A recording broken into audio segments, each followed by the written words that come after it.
Hey guys, Dr. Rodman with Sports Chiropractic, and no, I'm not going to play some strange game here, but I do have some cool stuff with me today because I want to show you how you can work on your psoas.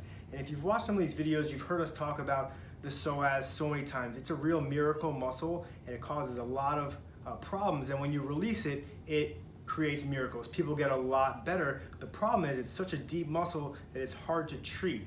And as you can see here, on this side, we took the abdominals away. On this side, you can see the psoas. So here's your spine, and the psoas actually inserts from the top of the lumbar spine all the way into the hip, and it's a hip flexor, and it brings your knee to your chest, but you gotta remove all these structures to get to it, and that's the problem, is it's such a deep muscle. So what we normally do is we tell people to take this and lay face down and kind of push in there and get some pressure on there. But I had a patient recently who said, hey, I don't have a lot of room from my ribs to the top of my pelvis, so what can I do?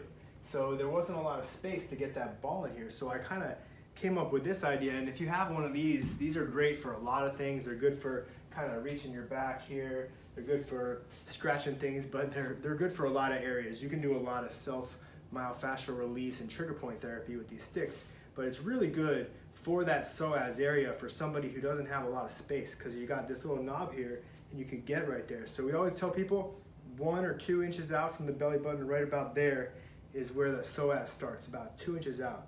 So you can just kind of get in there and just do some kind of circle massage on these spots. You can also go up and down. And one thing I told her was to actually get onto a wall like this, and this way you can kind of leave it there and you can just lean into it and you could pin it down and stretch it. So kind of self-active release technique on that psoas to really kind of get in there and stretch it.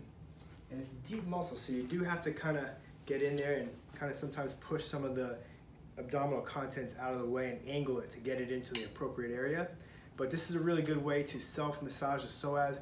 If you have pain going from sitting to standing, or chronic lower back pain, and someone's working on you, massaging your back all the time and your hips all the time, but it never goes away, you may want to look at the psoas as part of the problem and try one of these 2 self-massage techniques at home. Dr. Rodman, have an awesome day.